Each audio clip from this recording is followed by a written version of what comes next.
you're doing SEO, you're already doing a bit of UX. And if you're doing UX, you're already doing a bit of SEO. I think that's when I realized the potential behind it, to be fair with you, especially when I started measuring and I was like, wow. The minute I've implemented heat maps and realized the differences between before and afters and did the A/B tests, I was like, yeah, it's time for us to see each other every other week. I tend to reframe it as, let's do it for the user, let's do it for a better experience. I rarely talk about conversions, right? Because for me, that's an afterthought. For me, it's, did the user come and perform what they wanted to on page? Yes, cool, my job is done. I like to advise people to employ more common sense rather than, if you follow strictly best practices from an SEO perspective, you can very much, I generally don't really believe in the whole best practice scenario anymore. Talk to your users, talk to your customers. Crazy, right? Who would have guessed? If you've got the chance to get first-hand data, do so before you start assuming things about a culture. Because I say this quite often, that the internet is a cultural infrastructure, treat it as such. I found a lot of websites that made me feel, satisfaction level over 9,000. But they were not very discoverable. What's the point in building an amazing product page if it's not discoverable? Who's going to look at it? I'd like it to be like deep into my mind and serve exactly what I want at the right point in time in whatever stage of my journey I am, regardless if I'm just starting researching for a product or I'm ready to buy. Hello and welcome to this week's episode of Search with Candour. My name is Jack Chambers Ward. I am your host as usual, and this is the podcast where I interview the best and brightest minds across SEO and digital marketing. I am joined this week by someone who I've been trying to get on the podcast for a little while now, the one and only Laura Iancu. Laura is going to be joining me to talk about the crossover and conversations SEO and UX are having in 2026.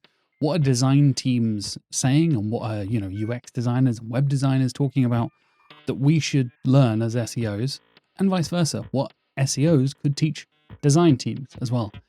Laura has a really interesting kind of perspective, both as a consultant and working in-house and working as a developer as well. And it brings a really interesting conversation about, I think, what a lot of people are calling SXO and the search experience optimization side of things. I think it's a really interesting conversation. I think you'll really enjoy it. And I'm not going to give you any other extra stuff, any further ado or anything like that. So here is my conversation and interview with Laura Iancu, all about search experience optimization. My guest is a search engine marketing specialist who's worked in SEO content and web development for over 10 years. You may recognize her from appearances on things like Search with Sean's monthly roundup, the SEO Mindset, SEO Office Hours, SEO Happy Hour, the SEO Talkers, as well as speaking at events like Search Africon, SEO for Pause, and many other events. She is the founder of Searchpedia and is an SEO growth specialist at Octopus Energy. Welcome to the show, Laura Iancu. Woo! Hello. Thanks for having me, Jack.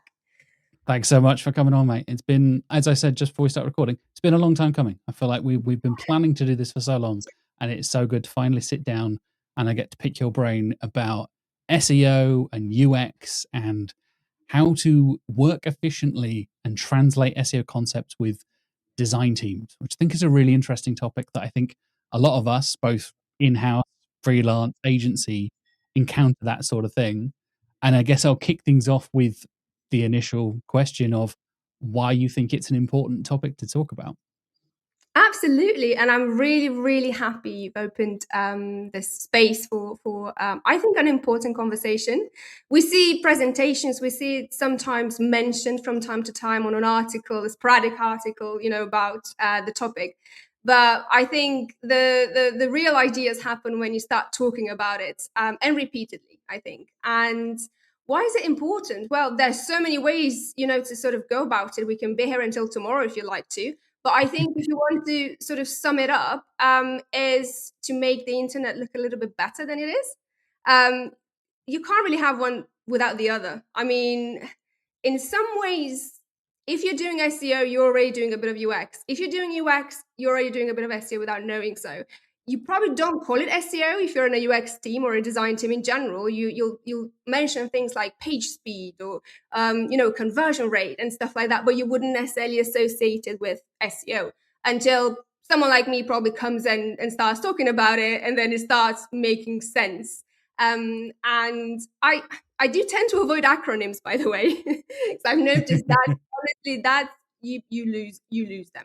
I mean, with devs, it's a bit different. I think obviously coming from that sort of background, it's easier for me to kind of like translate into dev. But when I started working with design, I was like, whoa, okay. So I could hear myself, and I was like, I just sound like a know-it-all. I really hate it. I was like, no one took anything from this. So I sort of started looking at me critically a bit. I was like, cool, yeah, let's rethink this and do it properly.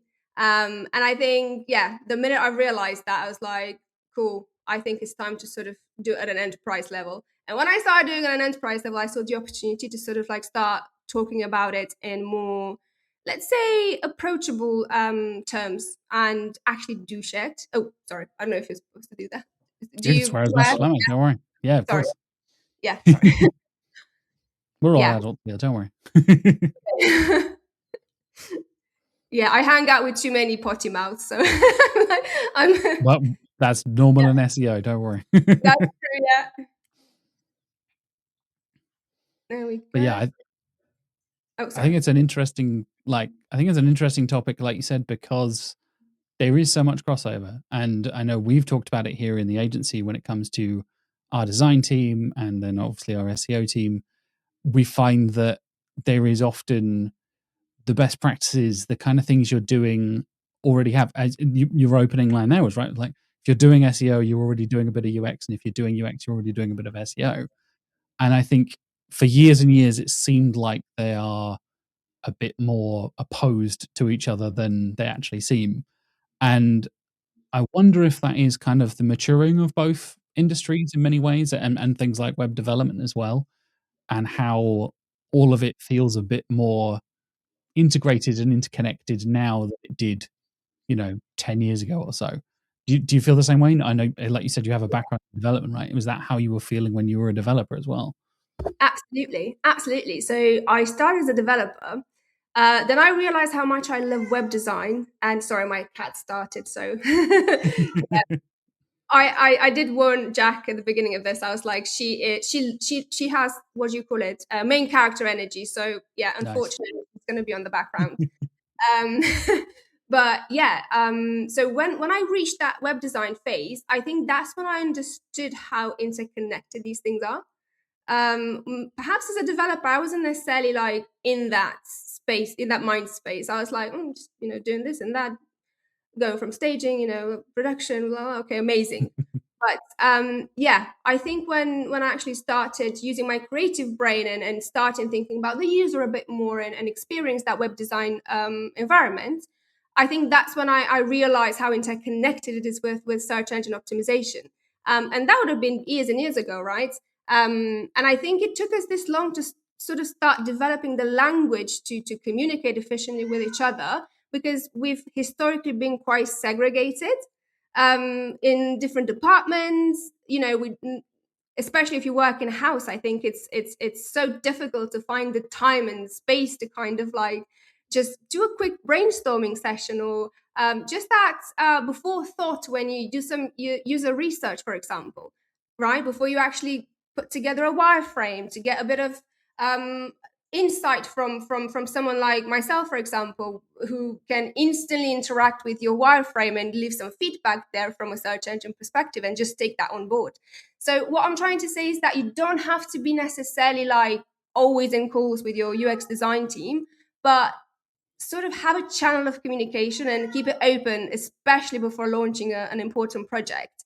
And site migrations, anything you're doing, just make sure you've got that kind of like channel open. And you don't have to involve a lot of people in the beginning, just people who are I suppose first line, and then see what sort of I don't know reaction the other people have, because you'll be surprised, but a lot of the times people are quite inquisitive and they want to learn more. They want to improve. It's just human nature, right? So those conversations between design teams and SEOs, you mentioned obviously working in house, and I know you do a lot of consultancy work as well. Like, it's slightly different in agency. I mentioned, obviously, we can have conversations here in the Candour studio, but how often should we be having those kind of conversations? Like you said, you get the opportunity to brainstorm. Is it just for things like site migrations you just mentioned, or should it be kind of an ongoing thing? Is there a nice like kind of rhythm and cadence we should get into, or is it just a as and when you can kind of thing? Have you found a good kind of, I don't know, pattern or rhythm for that kind of thing when it comes to having those conversations? Yes, of course I did. And I was going to say, I don't want to hit you with a it depends so early on, but it does sort of depends, Jack, because think about it. If you're a company that ships out landing pages every other week, like, you will have to sort of think about involving these teams in this sort of frequency.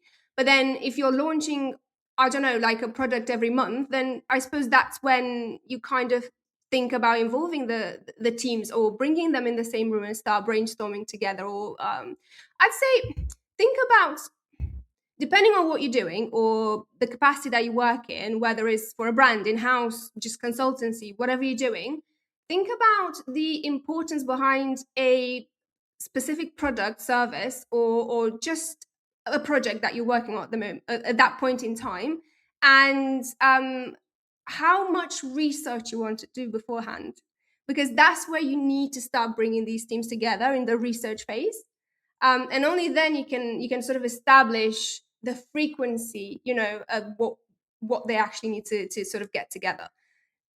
Find out in the research phase, and then sort of create that rhythm for your teams. I've had all sorts, to be fair. Like, if you want an example, an actual example, I can tell you from Octopus Energy, when I actually started working with the design team. We realized that we have so much in common. Like, literally, we were like, I think that's when I realized that the potential behind it, to be fair with you, especially when I started measuring, and I was like, wow, the minute I've implemented heat maps and realized the differences between before and afters, and did the A/B tests, I was like, yeah, it's time for us to kind of see each other every other week. And if we're launching, if I'm launching with this client a couple of products in 1 month, for example, we'll be meeting the week prior, so in the research phase. And by the way, they're doing keyword research now as well. They don't depend on me.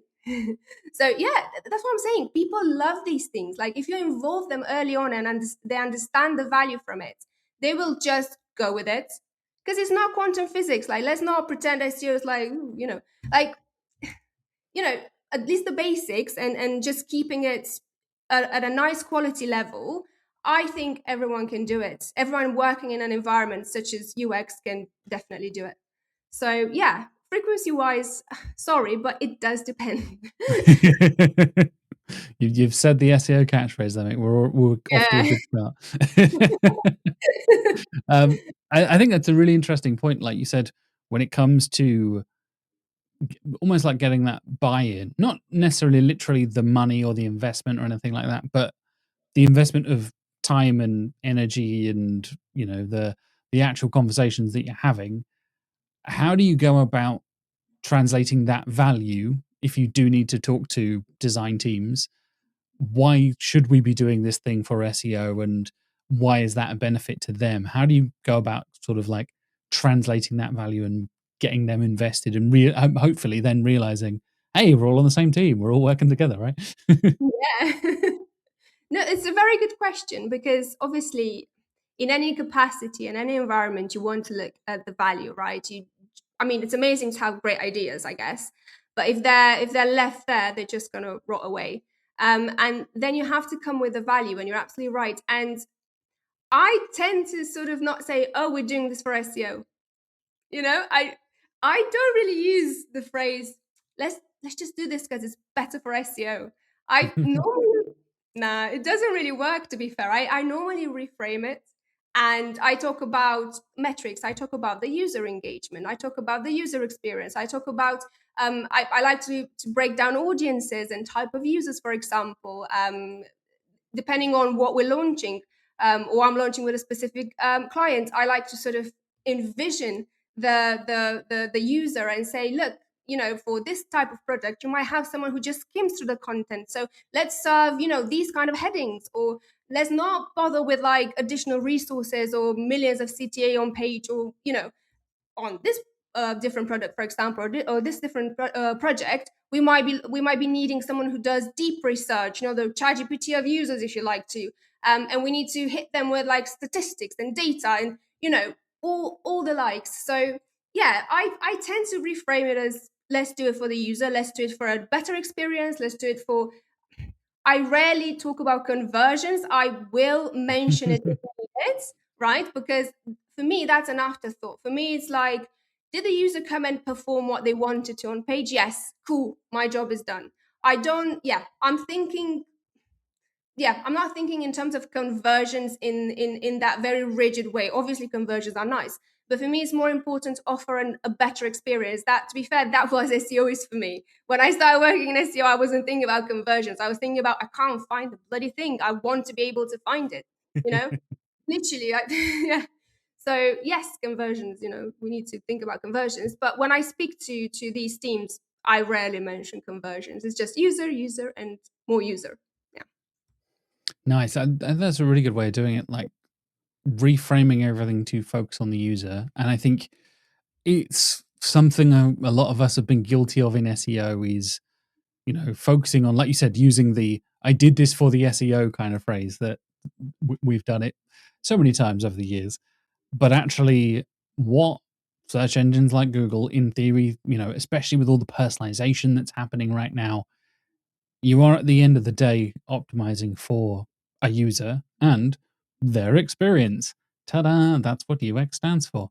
Like, it seems almost like silly and redundant, right? But it seems obvious. But I think it is something a lot of people, and I'm holding my hands up, I've totally been guilty of this in the past. You kind of forget about that. And I really like the way you frame it, in that we're both doing what's best for the user from a search perspective and from an internal design perspective and from an experience perspective. Do you think that kind of thing then helps you to have those conversations in, if you've got like technical SEO stuff, and like you said, when you're trying to avoid things like the abbreviations and the acronyms and the GEOs and AEOs and SEOs and CROs and all that kind of stuff, when it comes to translating those terms into, say a design who has never done SEO, who has never really gotten into the technical side of things, maybe they're not even a developer, they're literally just, doing the design side of things. How do you go about translating those bits as well to then, I guess, ensure everyone understands what's going on? Yeah.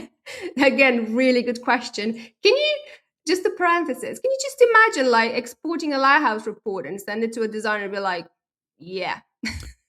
I've seen it done, mate. I've seen it done. For I've what? seen page speed insights, like basically screenshot of that and then just chuck it at the design team and developers and be like, see, this is all the problems. I'm like, that doesn't solve the thing. Like, that was so when I was this is a previous role, 2 roles ago. I was like, that is not helpful. That doesn't help anyone. And you have not explained any of this stuff. They did not like say, oh, CLS is an issue or IND is an issue, all this kind of stuff. Like, doesn't help. Cool. Yeah, Thank you so much. absolutely. Like, They'd be like, what is CLS? No. Well, yeah, jokes aside, I think it's extremely unhelpful to sort of get, regardless of their, I don't know, advanced level, if they've just started in design or development, and it doesn't matter, right? I think it's very, very useless to start talking like technical SEO terms to them. I think the best way to go about it is to actually show. I'm a show and tell. I'm like, for example, on a mobile screen, right? I like to see if things shift around, and kind of go and show them directly, look, we can change this if we do this and this and this and this kind of thing. And I think that's the best way for them to look for the problems the next time, rather than exporting I don't know, a lighthouse and say, this is an INP. Like, that means squat to them and users, to be fair. So yeah, I like to show. I like to, and it's not hard to find. To be fair, it's really not hard to find. You don't have to find it on your own website. A lot of the times, you don't want them to feel bad about it, so you you'll show and tell on a different website and say this. Yeah, we don't want that on our website. So yeah, I'm a fan of show and tell. It's very rare that I'm talking about terms like this. Funnily enough, I did do a very small presentation globally within Octopus Energy. Octopus Energy is the only client that I have that's on 3 different continents. So I work Oh with wow. yeah, it's quite different experience overall from an SXO perspective, because obviously different users and different needs. So yeah, what works in the UK from an SXO perspective might be completely irrelevant in Japan, and yeah, it is actually. So yeah, I've had the opportunity to sort of put together a couple of resources and share globally with the teams working in Japan, US, France, Spain, Germany, you name it. And I I did use a couple of SEO examples and correlated the said example with the actual term, and then explain the acronym. And but I've only done it in the sense that, hey, you have this resource now, you know where to find it in case you ever want to share it with anything, and perhaps you want to learn a bit more about it. But it's not paramount. This doesn't mean anything to you in the sense of like high impact now, unless we're talking page speed and elements that could influence the user experience then and there for them to bounce. So yeah, I would say it's quite important, I think, to kind of provide that understanding and the resources that can help a UX team in that sense. But I feel like lead with examples rather than terms. Yeah, I think that's probably. I know it's a longer answer, but No, and of that's course, the conclusion. Yeah. I think, and that's really, really helpful because I think so many, designers and developers are visually minded, right? That's often why you get into that kind of job. You're going to be a designer because you understand visuals. And there's a little tool I have used for years and years to explain. We mentioned CLS earlier, like cumulative layout shift, to actually demonstrate what that looks like on a site. It's a little like GIF generator thing. So you just put a URL into it and it generates a GIF that shows the amount of CLS and that where bits are shifting. It's built by Chris Johnson. Shout out to Chris. I know he's a listener of the show and a friend of the show. And it is really, really cool to just like, here is literally what is happening with your website and this web page and how that's working.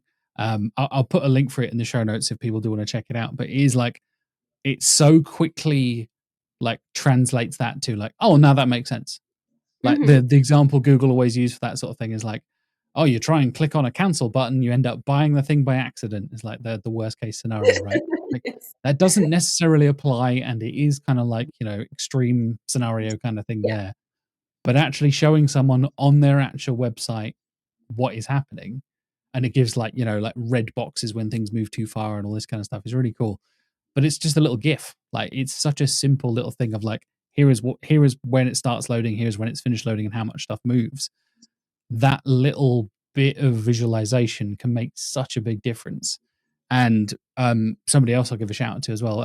Tina Rice did a brilliant talk at WTS Fest earlier this year, talking about visualizing data and like how much that can impact the way people interpret your message. You could have the exact same message, do the exact same presentation, have the exact same conversation, but the way you highlight and color code and all this kind of stuff could drastically depend on whether people actually understand what the hell you're talking about. And I totally agree with you, mate. Having an element where you can take like you said, a really nitpicky little technical thing and make it into something people can understand. Like if you've ever listened to the show or before, you always know I use my parents as an example because they're Yeah. complete technological luddites and have no idea what I do for a living, basically. But I feel like even they might understand, like, oh, this moved from here to here, and that is bad because you don't want things to move too much. Like these tiny little simple things like that, I find often not necessarily open those doors, but get you into that conversation of like, okay, right, now I finally understand. And I've had that kind of conversation where people have been like, I've wondered what that was for years. And now in, 2 minutes, I now understand more than I did in the last 10 years. Wow. No, that is mind blowing.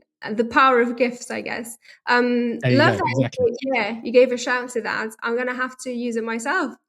Love, yeah, and as well. I actually I've seen the slides. Yeah, absolutely. Like, you just gave me an idea, but I'm not gonna say more about it now. We'll save that for later. Save that for Yeah, later. that's um, it. so I guess the next thing that comes to my mind is, again, tying into the crossover between design and SEO and all that kind of stuff. Can you go too far in one direction or the other? Can you sort of like super rely on UX and that actually hurts your SEO, or vice versa? Or do you think there's enough crossover that if you're following best practices, you kind of can't go wrong? I don't know. Hmm. Yeah, it's again, I think you can probably lead with examples here. How a Figma handoff, for example, can literally break or make your experience at the end of the day. And what I've noticed, so when I mentioned the different kind of users and the skimmer person who goes, for headlines and wants something quick and easy versus the researcher, right? Mm, I've noticed that that's where best practices could become a bit of an issue, if you like. And I like to advise people to employ more common sense rather than, does this feel right? Your parents, I remember, I think the elderly, right? And they not necessarily technological. Like, I'm thinking in that sense, right? If someone elderly or someone who's visually impaired, for example, or who's got different accessibility issues and so on, needs, sorry, and so on, neurodivergence brains as well. Like, those are, I think those all rely on common sense rather than best practices.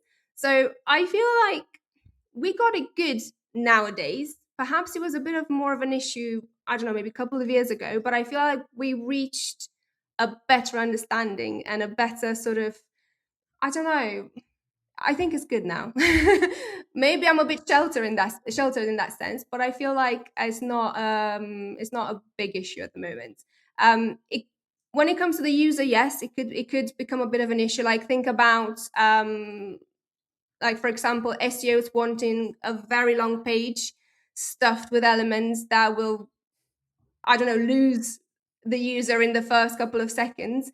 And that would take the designer probably a bit longer to put together and create visually, where you end up wasting time, energy for something that's not going to ship something qualitative, I guess.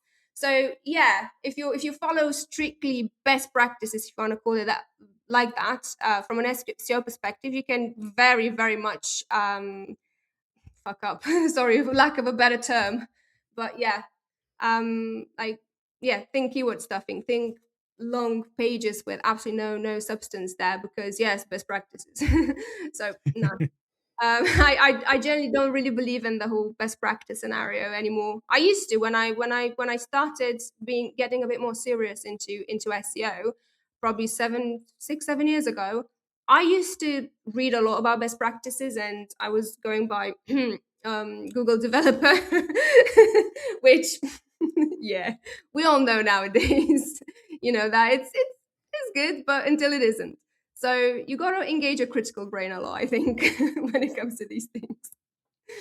definitely. Yeah, I love what you said when you just, does it feel right kind of thing. And it's a brilliant point you made. What you said earlier, when you're working with so many different user types and personas, especially across different languages and continents, as you are when you're working with Octopus Energy, it's such a different approach. So, to give context, I worked in Japan for about a couple of months or so, a long time ago in a previous job, and talking to people about like website design and stuff there, it is completely different to how we typically do it here in the UK and the US and Europe. And even then that changes, right, from those different markets as well.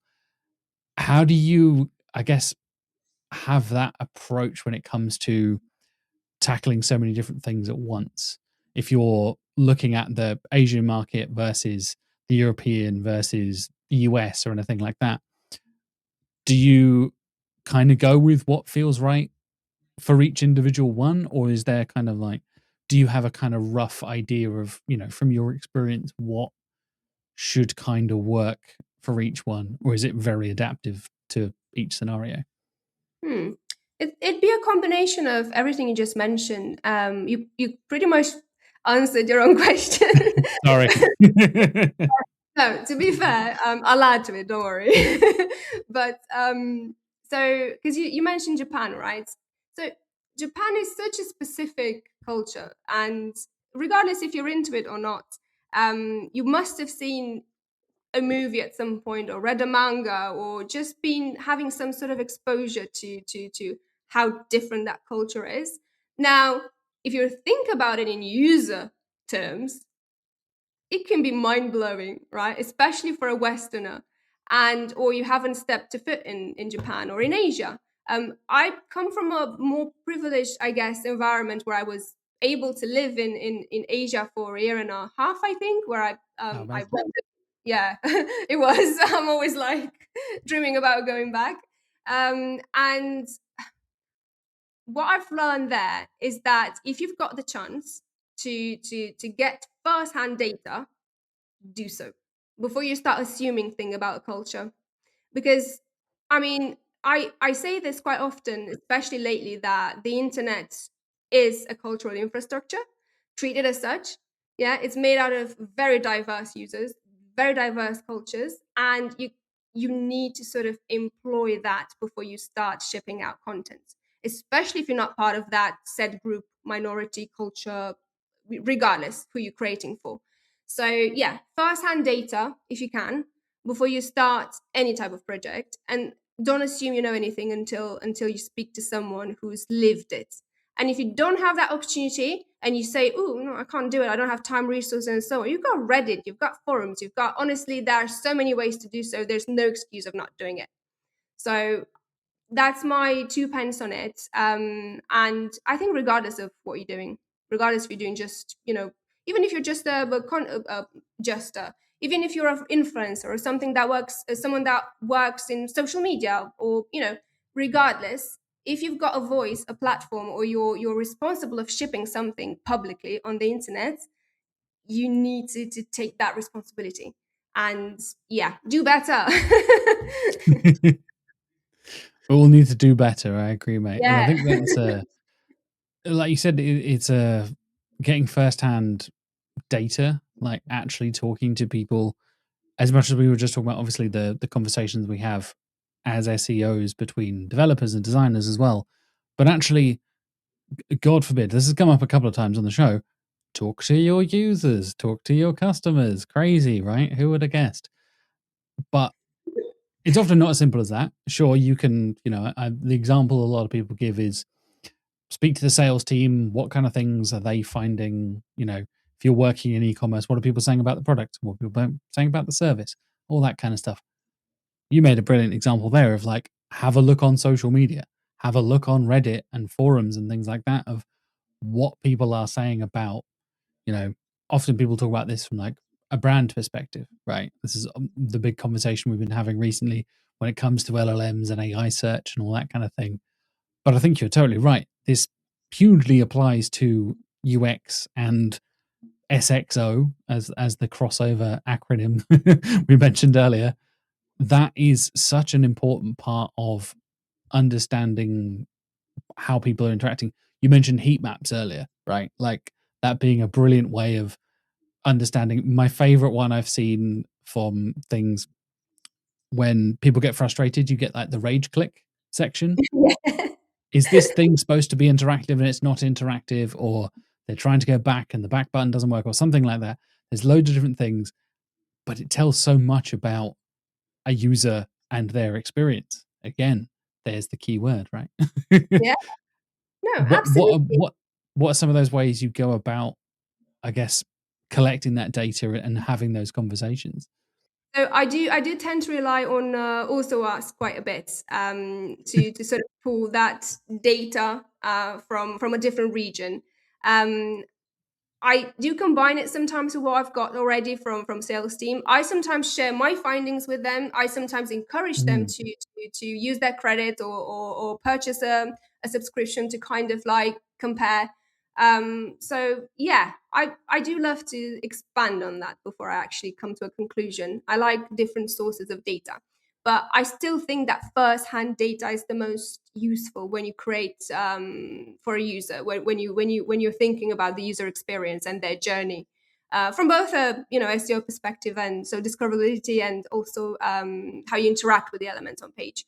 And I think heat maps is a good one and so easy to use. I think more people should use it, regardless of how you work, because it gives you so much insight, isn't it? And beyond your brand, because I've seen clients being obsessed with like seeing if people click on their brand, right, where you've got the brand logo and the mascot, the favicon, whatever. And I'm like, I think, yeah, you're limiting yourself a bit if you're only looking at like branded on-page elements when it comes to analyzing heat maps.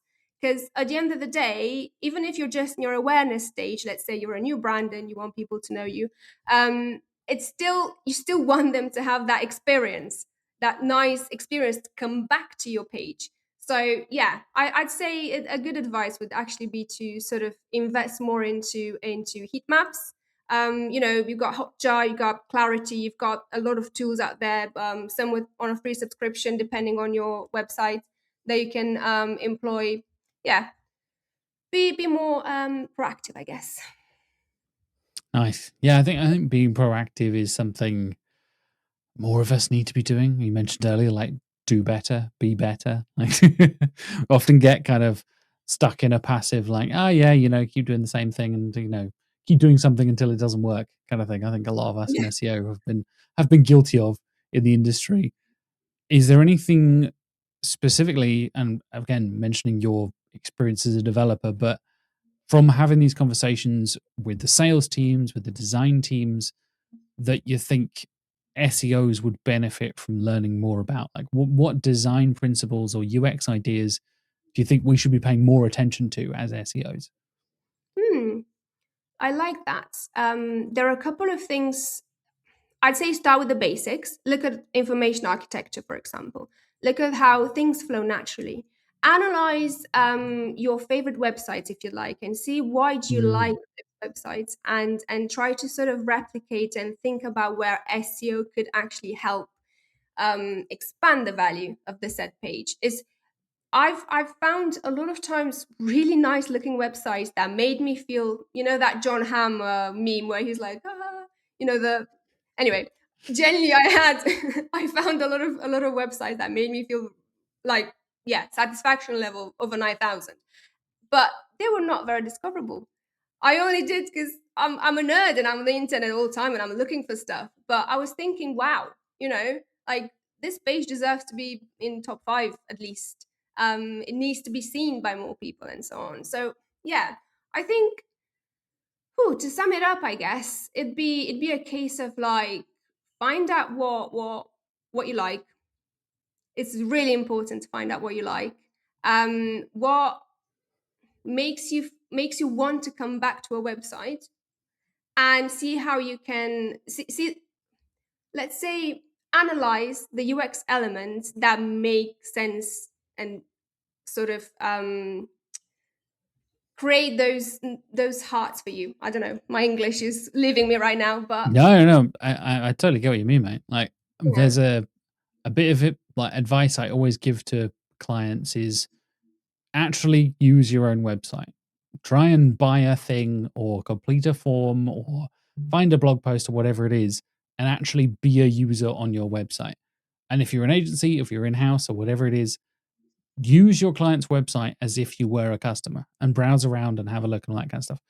I think you've taken it another step further, right? Of like, what do you like about the websites you like? Outside of SEO, don't look at competitor research or anything like that. I love the way you framed it there of like, what just like, what sparks joy to do the Maria Kondo thing? Like, does that website spark joy, and why does it spark joy? Like, what about it is it the smooth navigation, lovely. Like, is it neat little animations? Is it you can buy in one click and there's easy checkout processes for e-commerce stuff? There are so many different elements, and that is such a great way of framing it, because I think you then take a step back and like unify everyone with like, we all use the internet. Like, if you're having this conversation, you probably are a user of the internet in some way or shape or form. So you know websites that you like and know websites you don't like. And I think, yeah, it's a brilliant way of framing it, mate. Like, just have that conversation of what do you like about it and why? And then the opposite, what don't you like about it? And we'll find some websites you hate, for example. I know some people are campaigning to, bring back the internet of like 1998 and just have it all in like very flat, basic HTML and stuff like that. Sometimes I that's the right thing to do, sometimes it's not. it's a good sort of throwback and a nice, I guess, vintage retro style. Funnily enough, I did go for that sort of style, like Windows 95 type vibes, on my personal website. So yeah, it just gives that nice sort of vibe, I guess. But it's just it comes down to taste a lot of the times. So I feel like it'd be important to add that maybe don't, because that's where I think it gets a bit tedious, right? I feel like UX teams in general, they are populated with amazing creative minds that have their different styles. And it's amazing when that happens because it brings an amazing diversity and ideas. But it can also become a bit of their enemy and SEO enemy, if you know what I mean. Because yeah, it it could take a lot of time to ship. It could prove to be quite heavy to load. It could be this and that. So it's yeah, before you thinking about going forward, perhaps think about, maybe not set aside your style and your creativity, but avoid being overzealous about it or too precious about your design, because that can happen as well. Yeah, and having spoken to designers here at Candour and worked with designers over the years, I think you're right. You kind of need to be ready to change, ready to adapt, ready to be flexible. And the same is true from the other side, right? Like, I'm not just saying SEOs are always right and the designers are always wrong. Not at all, not at all. But I think, having worked with a lot of editors over the years in my writing and stuff like that, you kind of learn to just take it on the chin and understand, again, that's for the greater good, that kind of thing. And I think that is something a lot of us need to be more aware of. Is there anything from the other side of things? So, like, what design teams and developers and things like that could benefit from knowing in terms of SEO? Absolutely. Well, what's the point in building an amazing product page if it's not discoverable? Like, who's going to look at it? So, yeah, that's pretty much it. Like, learn the basics, understand the basics. Like, obviously, I don't expect, UX designers to talk about crawlability and crawl budget and, all that. But I still think they need to understand the basics without necessarily using the language, the specialty language, if you'd like. And I've funnily enough, I've discovered when I first started helping Octopus, they implemented this no index button in a headless CMS, and Mm. you don't want to know, when I did my first scroll there and I realized how many there were no indexed, and they it was lack of understanding of what that simple button was doing.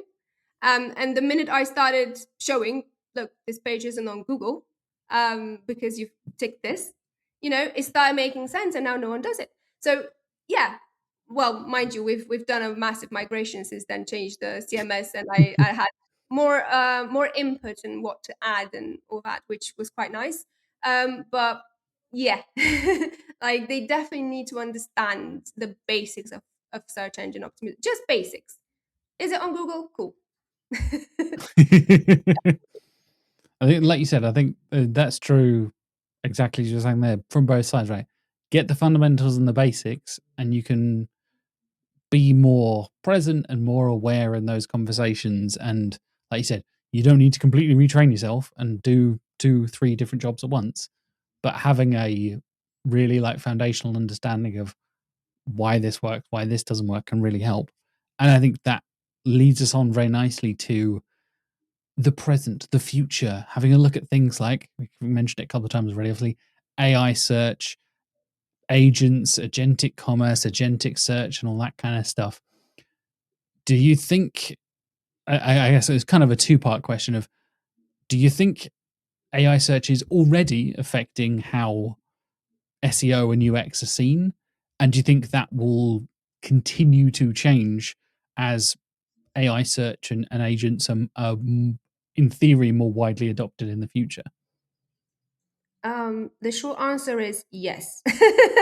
So absolutely. Have I done any case studies at this point in time to sort of prove that it's going one way or the other? No.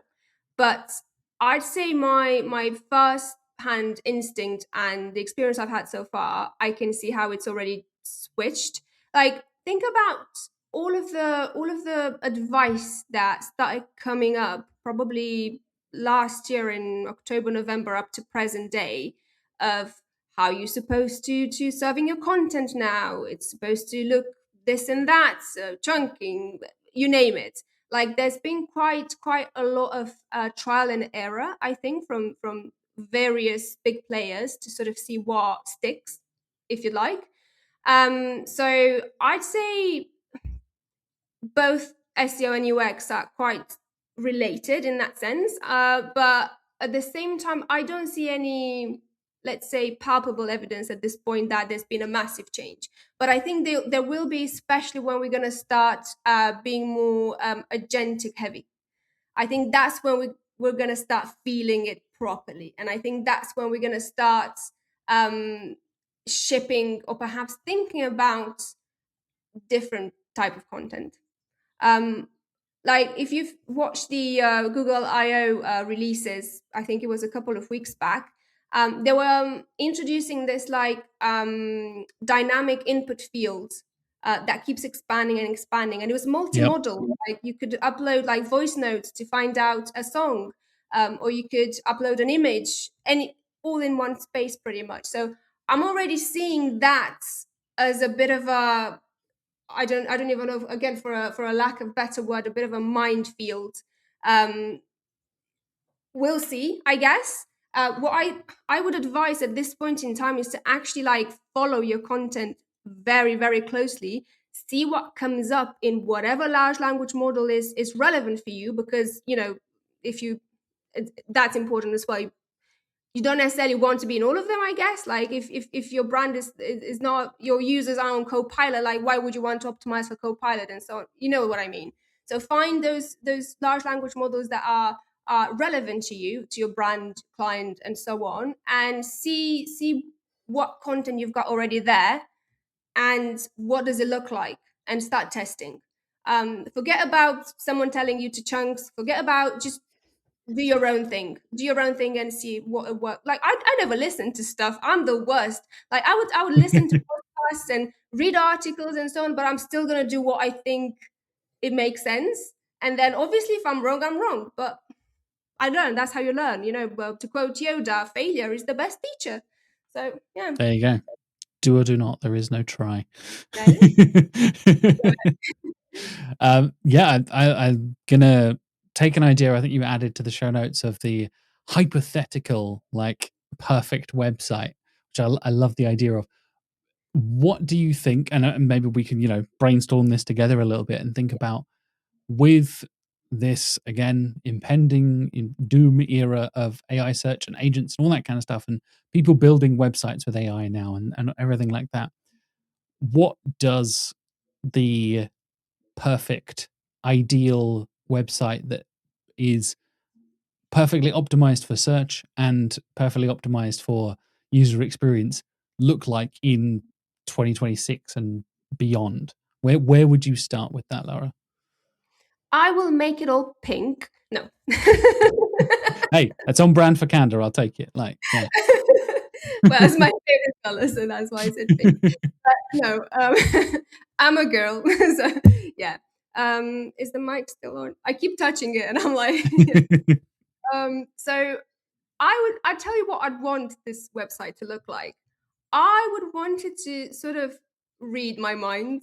I'd like it to Mm, be like deep into my mind and serve exactly what I want at the right point in time in whatever stage of my journey I am, regardless if I'm just starting researching for a product or I'm ready to buy, let's say. So yeah, that's literally how I'd like them to be, reading my mind. And you already see that sort of, let's say, side of it in large language models at this point. Some people are quite skeptical about it, some absolutely love it, but we can't deny the effectiveness of it, and that this conversational model, it does bring a lot of value, more value than you would get from just typing something into the search bar and getting a result there and then, right? Because it's engaged. So I think that's how I expect a future website to be, not modeled after a large language model. Don't get me wrong. I still think, it needs that essence that a website provides. But yeah, I'd like the function behind it to be a bit more in tune with mm. with what I need from it. What about you? Yeah, I think that's a really interesting because I've seen a couple of sites like try and integrate AI assistant stuff. So instead of search, say we stick with the e-commerce example. Instead of searching, you can just type in a prompt of like, I don't really know the product I need, but I'm looking for this thing and maybe this thing and this thing. I have this problem. Do you have anything that works for that? And I used an example of this. I think it was last year on the show when I used Amazon's AI assistant thing. Obviously, fuck Amazon, terrible company, etc., etc. But it did actually solve my problem, and I was like, "Damn it, Mhm. that actually kind of worked." I needed to move household appliances on my kitchen floor without damaging my kitchen floor. All So I right. needed the things that go underneath, and you can Yeah, like pull to it's like yeah, things that go under the household appliances that mean I won't damage my kitchen floor or something like that. And it was like, yeah. "Did you mean appliance sliders?" I was like, "Yes, I did. Thank you so much. That makes sense." Um, and I love your idea of like, reading my mind, and that's it feels like, that ultimate frictionless experience. The thing I notice, again, sticking with e-commerce as an example here, when you search for something on a e-commerce site and it takes you to like a category page rather Yeah. than a generic search internal search result thing which can be cluttered with a bunch of crap. Like Mhm. I love that. It shows me that somebody gives a shit and is actually paying attention to this sort of stuff, right? Like, oh, I need this specific I don't know, this specific color of flowers for this occasion and this bouquet arrival. I saw the flowers behind you, Lila. I'm inspired by your kitchen decor. It's like, I want it for this reason, this reason. I'm looking for those exact flowers, but I don't know what they're called. So search for that kind of thing. And it pops up with like, here's the landing page for pink chrysanthemums that you're looking for. I was like, oh, that's perfect. Yeah. Rather than I had an example of an e-commerce client a couple of years ago where the internal search, I can't remember what CMS they were on, but their internal search basically treated each word as individual. So the more specific you were with your internal search, the more products you got as a result. So say, for example, I was searching for pink flower bouquets, it would give me everything that's pink on the website, Yeah. everything that's a flower that's on the website, and Mhm. everything that's a bouquet on the website. And some of the things Mhm. aren't flowers that are pink. So I'm getting, pink, Yeah. I don't Yeah. know, home decorations and stuff like that. I was like, that makes no sense. The more specific the search should give me more specific answers and directions. And I think your Mhm. your theory there of like read my mind as a user, right? If I'm looking for something specific, give me that thing. If I'm Yeah. in the research stage, let me research, Mhm. let me play around, let me explore. I do wonder, like, the big conversation, I guess, about agentic stuff is will that affect? the structure of websites for years and years and years. And as we said earlier on in the show, we're optimizing for the user, right? It's like, but now about you are actually optimizing for the bot as well, and how much of those bots, the agents replicating how a user would actually browse. Yeah, I don't know. Yeah. I've not had a time to play around with too many agents or anything like that, so I'm not Hmm. entirely sure. But I do like your kind of like intuitive stuff, and I think like navigation for me is always a bugbear when people like just pick words for things that you don't need to. Like somebody, it was it was a client a couple of years ago, different client now, but they had their blog and their like news section was called like information or like journal or something vague, and I was like, Yeah. nobody knows what that means. Why is that Yeah. in your top nav? Like, why would I? They're like a they weren't e-commerce, but they were nearly e-commerce kind of thing. It was like larger Mm. kind of brochure kind of website where you inquire about stuff directly and all that kind of thing. Yes. And I was like, why would I click on a button that says journal when I'm on this page? If I want to read information about your product, I might click blog or anything like that. But yeah, having Mm. things in simple, clear, understand, universally used things, and again, as we said earlier, stuff that adapts to different localization, different areas, that would be pretty cool. Like, just like, Absolutely. oh, the way you search, because you and I come from different parts of the world, different backgrounds, but we've kind of ended up in a similar industry. So we do have some similarities, but Yes. we have a lot of differences as well. And we'll be looking for a lot of different things. So Absolutely. almost having like the nav like adapt, and maybe we're going too far with the personalization stuff, but it Hmm. does sound like a nice frictionless experience as a user. Does it kind of screw us as SEOs? Maybe it Yeah. does. I don't know. I love that you said frictionless. I don't think, I mean, in an ideal world, yes.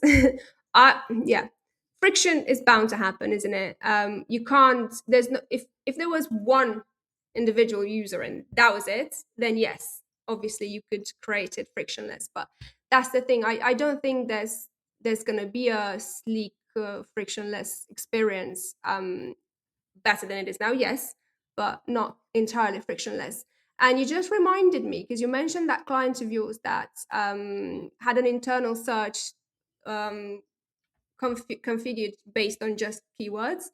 And I'm like, Debenhams at this point, yeah, they've got that issue. Like, Nice. and they've been around for ages. And every time I'm going on their website, including on the app, so it's something that transpires on both platforms. I'm like, why do you do this? You've got millions of products. You need to have a better internal search feature. And shout out to one of my friends who's managed to like create probably one of the best internal search engines that there are there. She works for Alami, Roxana Stengu. Well done. Like honestly, their internal search. Absolutely. I'm like, yes. And it's based on images, so it's way more difficult because you've got tags, you've got honestly, it's a completely different world. And I'm thinking if a company like that can do it, like why can't Debenhams? I don't want to name and shame, but I'm like, you've got millions of products. Like you need to sort out that for yourself. Um, so yeah, that anyway, we can probably go into like clients and But no, yeah, internal like problems. like you said, shout out to Roxana doing something so incredibly complicated, like handling all of the images and videos and stuff that are on Alamy to then make it actually browsable. And I think another company Mark is used as an example is Etsy, where Mhm. they just seem to have a landing page for everything.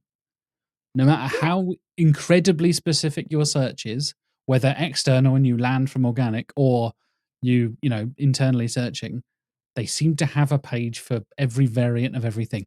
And I know some sites dynamically generate that stuff, right? Maybe yeah, yeah. that's a future we can be thinking about, is Mhm. those kind of like dynamically generated landing pages based on your searches. I know some sites do that, but it is fairly rare. But yeah, Debenhams being an example of like, there's a reason you guys went into liquidation a few years ago, right? Like, Oh You my can't god. search for like blue shirt without getting a bunch of shirts and everything that's blue Yeah, all at yeah. once. Like, But that's the reality, isn't it? You got to stay on top of these things. And if you can't sort out basic, needs, because this is basic UX at the end of the day, like what expectations would you have to survive in an agentic world? Like it's yeah. exactly, exactly. Okay, let's wrap up, mate. Let's get into some recommendations. What is one actionable thing you can recommend that the viewers and listeners start doing today? All right. So should I keep it in the SXO region then? Whatever you like, mate. If you want to go off the wall and do something else, whatever you're I feeling right now. No, I will, because for the sake of this, I would say, and this is a more common problem than you think. Just check with your design team at this point in time if they start designing for mobile or for desktop, because Mm. I I was so surprised, so surprised how many out there they don't consider mobile, and I'm like, we've had the announcement a couple of years back from Google. It's mobile first. Let's do it. So yeah, I'd say that doesn't cost a thing, right? You just double checking with your design team, and you might import some knowledge that is not there. That's extremely basic, and it does make a difference. Because as we all know, most users nowadays apps and phones, and yeah. So I guess that's yeah, easy enough, isn't it? Nice. Yeah, I think obviously Google has the mobile first recommendation, right? Like you should really be thinking about that, and responsive design being such a core part of that. But I think you're absolutely right. You'd be surprised how many people just don't even think about that sort of thing. Yeah. Next recommendation is a piece of software or a tool you think deserves a bit more attention.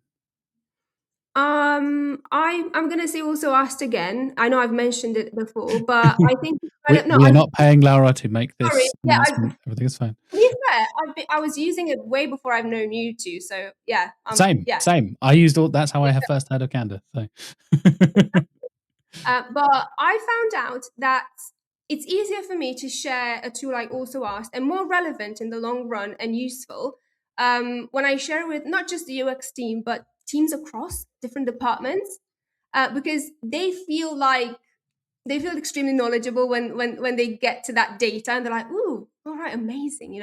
I don't have to like fatigue them with like different, I don't know, dashboards in Ahrefs or whatever. So for me, that's a very quick win in which they're not as dependent on me as to launch something or go live with something, right? And it's just yeah, it's not expensive. It pays for itself. It's honestly, it's yeah, that's nice. Yeah, I think again, like as a user of Also Asked, and I was one before I joined Candour, and I am not involved in that product at all, so I take no credit for it.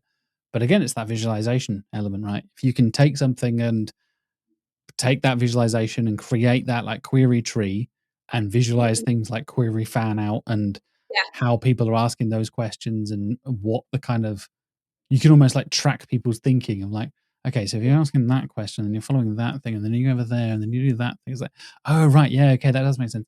That's what their intent is at the end of the day. I find that stuff really interesting. And like you said, it gives you that way of, again, another way of communicating with designers and non SEO folks. Absolutely. Last but not least, something fun. What have you been enjoying recently, mate? Not work related, no SXO, no SEO, anything like that. What have you been up to? What have you been enjoying recently? Okay. I'm just going to make a quick parenthesis and say, do you know what? For me, SEO is fun. So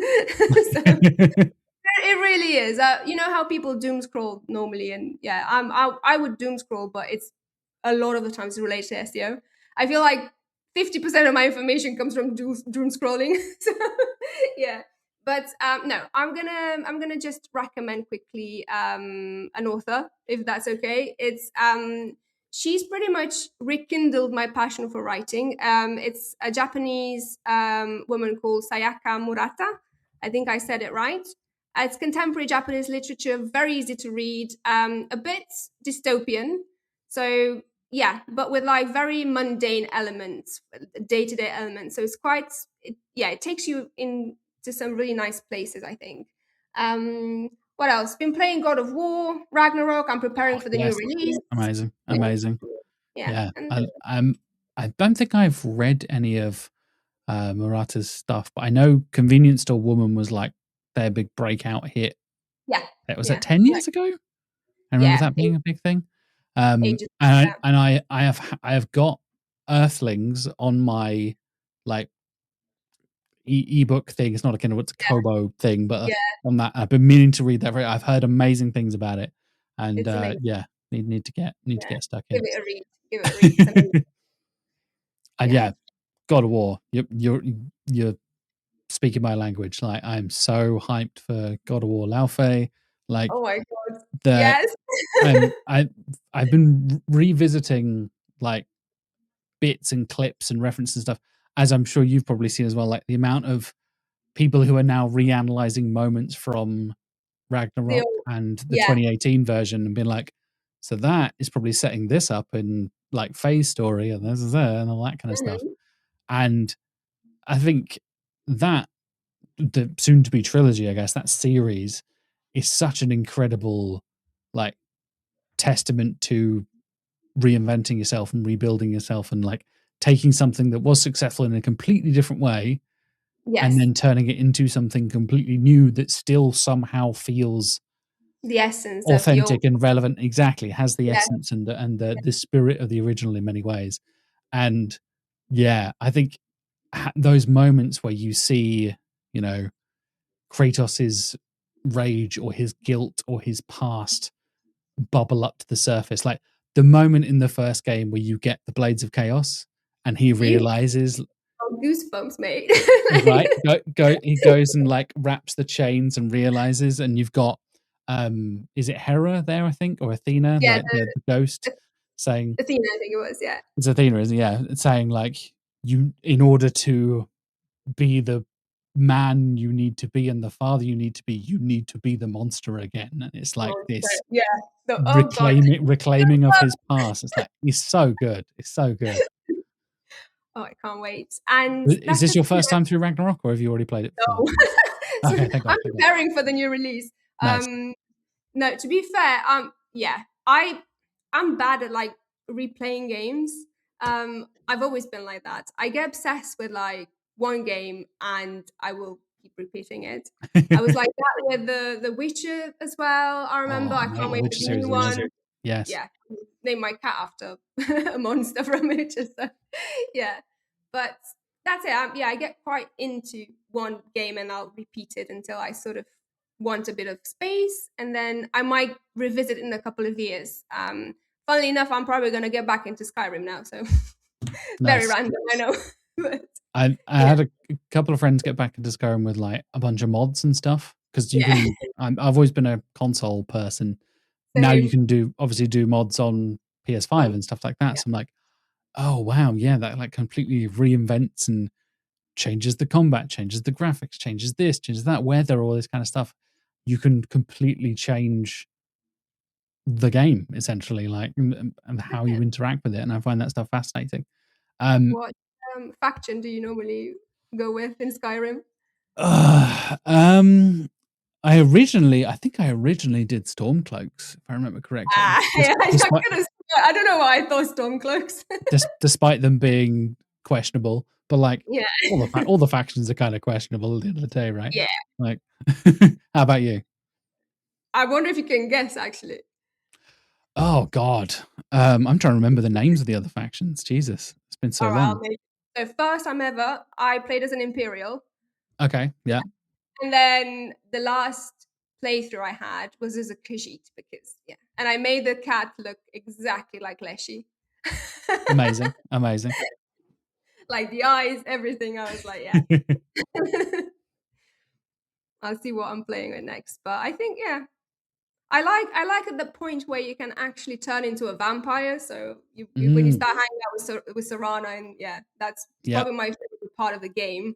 I did play as a Stormcloak as well, so I did do the werewolf storyline, and yeah, I went and ravaged a couple of villages because there was an achievement that you could get, and Yeah, I'm achievement mad. I like to have 100%.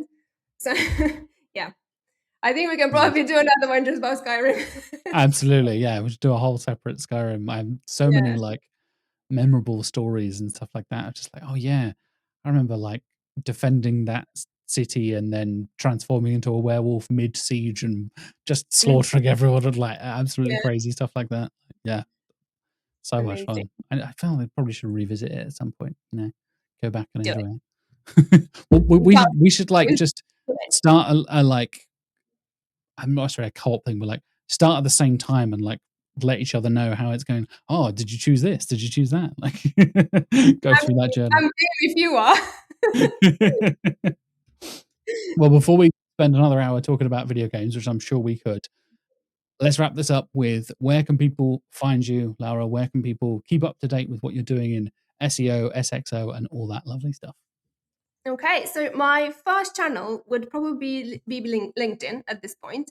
I am quite active on my personal website as well on Searchpedia, where I've got like, you know, a bit about my consultancy, what I do. I have a resource section where, funnily enough, most of the things are Skyrim related. So, yeah, if you want to have a browse, yeah, I'm quite around there. And other than that, I've restarted using Blue Sky lately, so I might Hmm, start posting a bit more on there. Probably never gonna get back to X for some reasons, which I'm not gonna get into. But yeah, so LinkedIn, searchpedia.co.uk, and Blue Sky. amazing, amazing. Thank you so much for joining me, mate. It's been an absolute pleasure to sit down and have a conversation with you, and hope we get to do it again in the future. Likewise, Jack. Thank you very much. And that wraps up this week's episode. I hope you enjoyed my conversation with Laura Iancu as much as I did. Please do go and check out Laura, follow her on LinkedIn, follow Searchpedia, and join us in our video game conversations. Go and check out Skyrim again. Go and play some, I was going to say old video games then, but that made me feel old. In the meantime, thank you so much for watching. Thanks so much for listening. Of course, if you haven't already, please do subscribe here on YouTube, follow us on Spotify, all the other places you can find the podcast. I hugely appreciate all of you guys leaving comments. I got some great feedback on a recent episode talking about how the mental health discussion I had with Jasmine Granton a little while ago was a really kind of unique conversation that not enough people are having on these kinds of shows. So please do give me feedback, what you're enjoying, what you're not enjoying, what I can improve, and all that kind of stuff as well. Leave it in the comments on YouTube, Spotify. Let me know what you think on Apple Podcasts with a review as well. I would hugely appreciate all that good stuff. Next week, I will be joined by Josh Baczynski, and we'll be talking all about ethical marketing and why evidence based marketing still matters. And it matters more than ever for AI search and in the AI era. Josh is a really interesting guy. He has a lot of unique insights from the academic side of things for the ethics and that kind of thing. And also talking about his over 2 decades of experience in SEO and marketing as well, and why Josh thinks ethical marketing and evidence based marketing is more important than ever as we see the growth of AI search in our industry. Stay tuned for that next week. Of course, like I said, I'll be back next week with that and plenty of other excellent episodes coming up over the next few weeks and months. Until then, thanks so much for watching. Thank you so much for listening, and I'll see you next week. Have a lovely week.